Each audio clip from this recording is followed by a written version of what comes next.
importante que pasa en nuestra ciudad. Datos concretos y directos de la fuente y de los protagonistas de la noticia en Actualidad 305.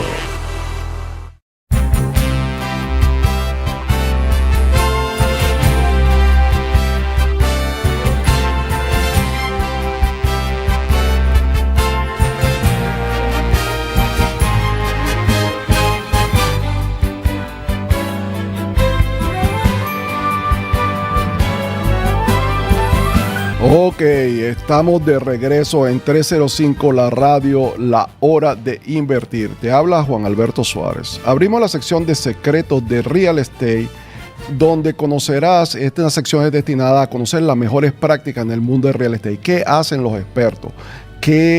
¿Cuáles son las técnicas? ¿Qué hacen los profesionales más destacados para maximizar sus inversiones de bienes raíces en Miami?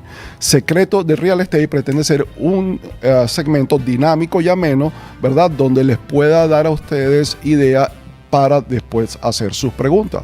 Se encuentra hoy conmigo Perla Calas, una renombrada abogada de bienes raíces, que hoy nos dona su tiempo y experiencia para entender un poco mejor cómo comprar una propiedad en remate judicial en la Corte de Miami. También nos dará consejos para que un inversionista extranjero se organice mejor cuando se trata de la ley de aspectos tributarios que tienen que ver con el IRS y la famosa ley FIRTA, que afecta a los extranjeros. Perla Calas imparte capacitación para profesionales hipotecarios e inmobiliarios en las áreas de título, cierre, contratos residenciales y comerciales, regulaciones hipotecarias, estructuración de préstamos de inversión.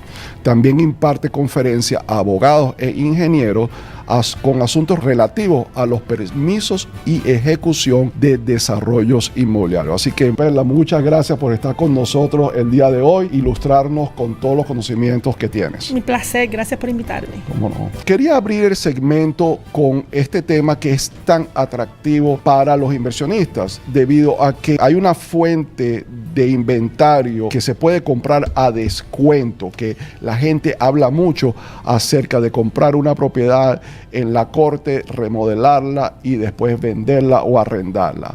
Esas son las famosas subastas en la corte. Háblanos un poquito más de ellas. ¿Todas las subastas son iguales? No, todas las subastas no son iguales. Básicamente hay tres tipos de subastas que la mayoría de los inversionistas miran y buscan en la corte. Uno es subasta de una hipoteca. La hipoteca no la pagan, entra un proceso de remate y se subasta la propiedad. Lo mismo puede pasar con una asociación. Ese es el segundo tipo, donde el que está buscando el remate no es una hipoteca, pero es la asociación de condominio o de propietarios que está ejecutando sobre el gravamen que tienen en la propiedad. Y el tercero son los certificados de impuestos, que el condado tiene que funcionar. Al no pagar los impuestos, la persona que tiene el certificado pone la propiedad a subasta, básicamente, para recuperar el dinero o tener la propiedad. Así que hay tres categorías. Ok, muy interesante. Entonces, básicamente entiendo que es hecha por los bancos, que tienen el primer derecho, el derecho preferente, son hipotecas de primer grado, y las otras no eximen la compra de la primera hipoteca. ¿Es correcto? Depende. Ajá. Esa es la cosa. Y es porque el inversionista de verdad tiene que conocer lo que está comprando o lo que está poniendo lo que se está subastando. Porque, por ejemplo, una propiedad puede tener una primera hipoteca y una segunda hipoteca. Si no se meten a ver la meta del caso, a lo mejor es la segunda hipoteca que está haciendo el remate. ¿Qué pasa? Cuando esa propiedad sale a la subasta y la persona la compra con el gravamen de esa primera hipoteca todavía en existencia. Okay. Es solamente si es la primera hipoteca que está haciendo el remate que extingue las otras hipotecas. Así que es importante mirar eso. Entiendo, hay un orden.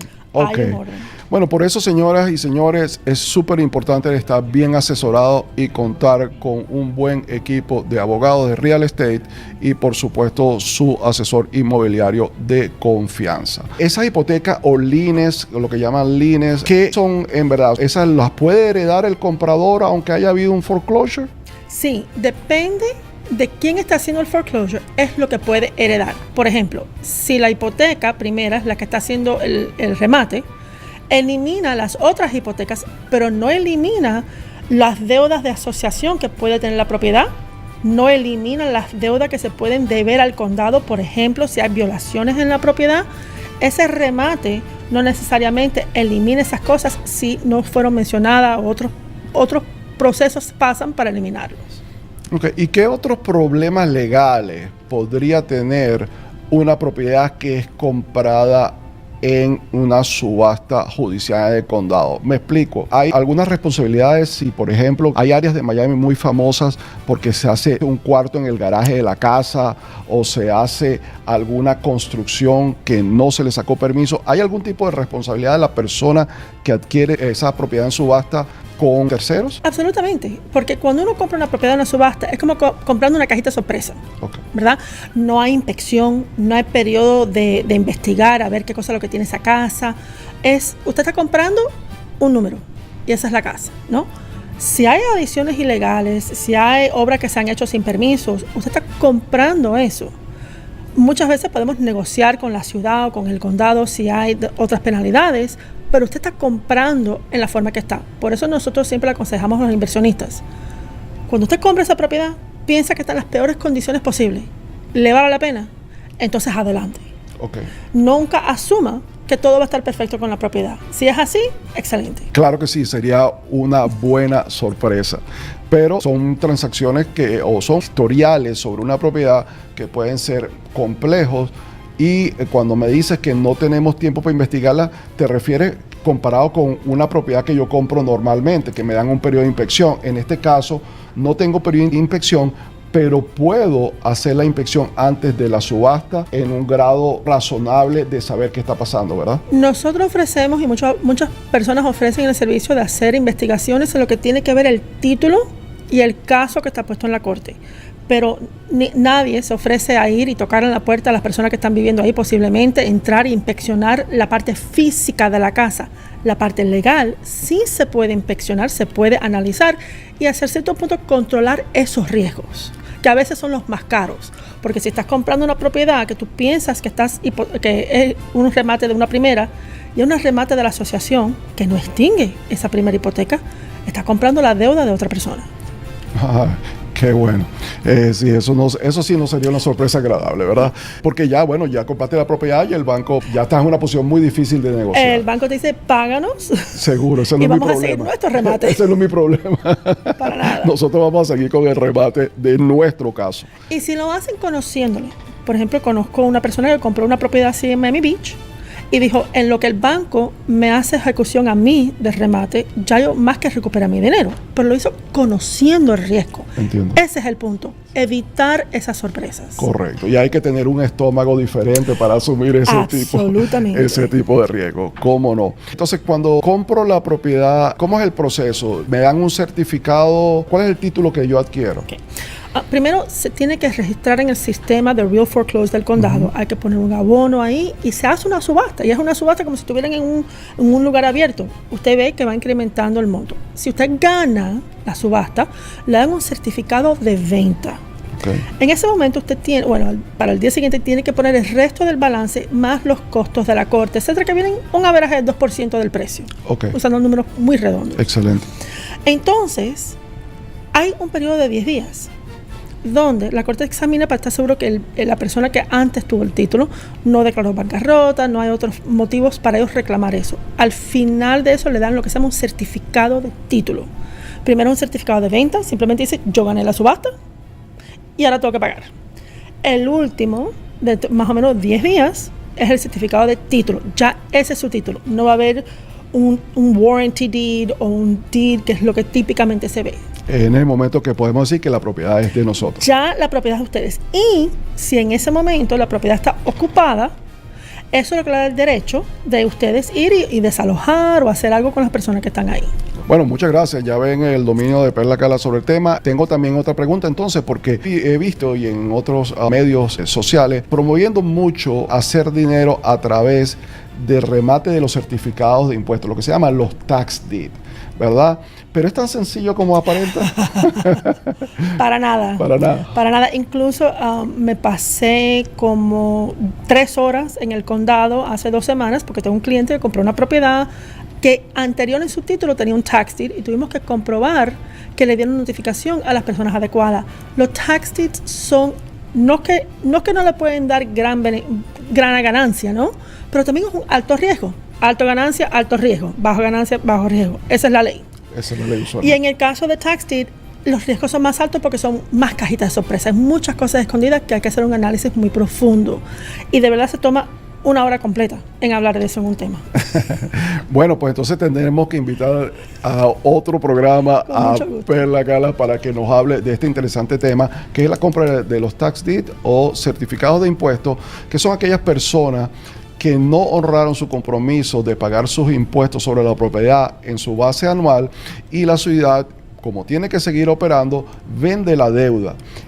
Esa persona que compra la deuda va a tener un derecho que se vaya acumulando en el tiempo de preferencia para comprar la propiedad, y creo que es a los 2 años cuando ya tiene el derecho de exigir que se remate la propiedad para poder repagarse el dinero que le adelantó y le prestó a la persona para que se pagaran los taxes de esa propiedad. Recuérdense que en la mayoría de las transacciones de real estate, las leyes persiguen a la propiedad, no al individuo, ¿verdad? Entonces tienen que estar muy claros de que con buena asesoría, ¿verdad?, de su equipo de bienes raíces y sus abogados, usted seguramente hará y logrará el retorno que está buscando. Pero si solamente lo hace por agallas o por olfato, quizás pues los chances no sean tan altos de recobrar ese retorno que usted estaba esperando.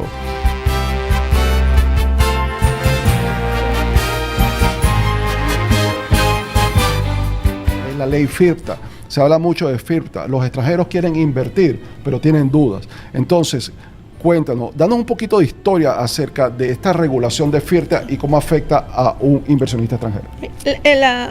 La teoría, ¿no?, atrás de la ley es que las personas que son residentes o ciudadanos de los Estados Unidos tienen una obligación legal a declarar sus impuestos todos los años. Y si yo tuve ganancia de una venta de inmuebles, yo tengo que declarar eso. Bueno, si uno es extranjero, legalmente los Estados Unidos no tienen ninguna obligación, usted no tiene obligación ninguna de declarar sus impuestos y sus ganancias.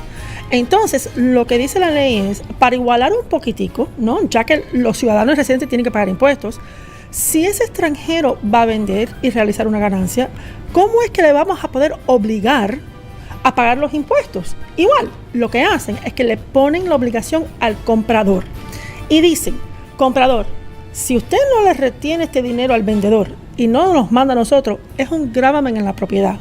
Esa propiedad obviamente se queda en los Estados Unidos y tenemos ese control. Ahí es donde los Estados Unidos encuentran su deber legal, su punto legal para poder obligar a pagar esos impuestos. Ahí está la base legal que obliga al pago de impuestos, porque de otra manera, al ser extranjero, el gobierno americano no tiene jurisdicción sobre lo que hacen los extranjeros. Exacto. ¿Verdad? Entonces, bueno, excelente esa explicación, muy sencilla, la verdad, de entender, y el porqué de la ley FIRPTA. Ahora, ¿esa aplica solamente a las personas que venden esa ley?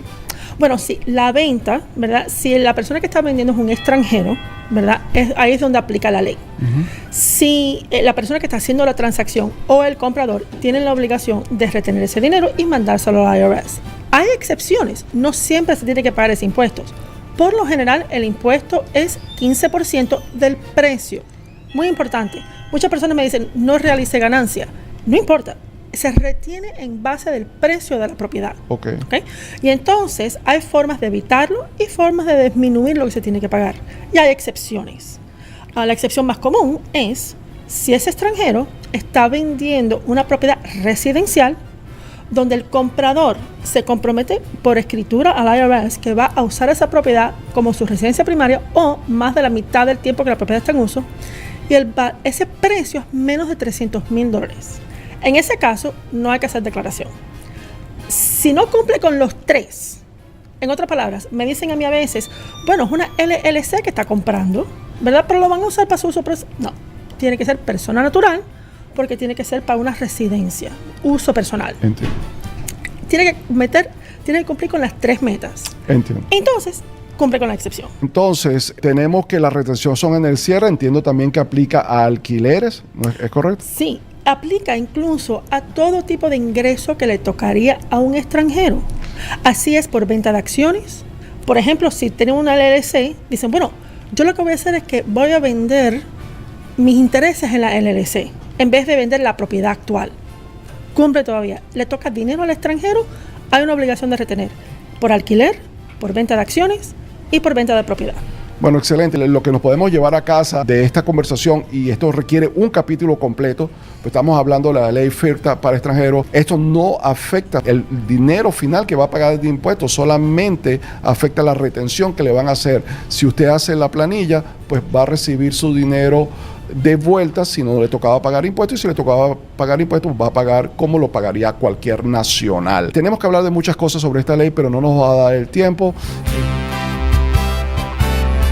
Bueno, mire, Construyendo Miami hay un proyecto que demuestra la fuerza que está teniendo el mercado hospitalario o hotelero en el sur de la Florida. Waldorf Astoria acaba de anunciar que va a construir la torre más alta. No solamente su entrada al mercado de Miami formalmente, sino va a construir la torre más alta en 300 Biscayne, ¿verdad? Es un edificio que alcanzará los 1,049 pies de altura. PMG es el grupo que va a desarrollar ese edificio y va a superar en altura al actual edificio Panorama, que es el más alto y que tiene 868 pies de altura, que apenas acaba de ser completado.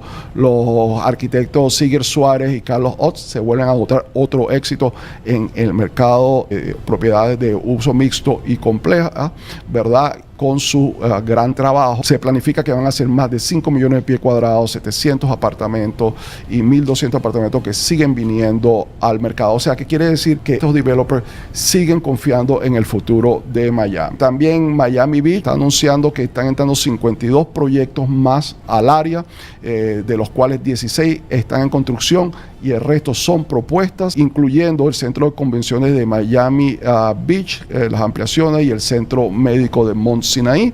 Los proyectos van a combinar más de 559 habitaciones de hotel y 301,000 pies cuadrados de ventas retail o por menor y 329 unidades residenciales. Es decir, Miami sigue creciendo. Con esto se nos va acabando el tiempo. Les damos las gracias. Se despide con mucho cariño y recuerden que su mejor inversión es escuchar La Hora de Invertir.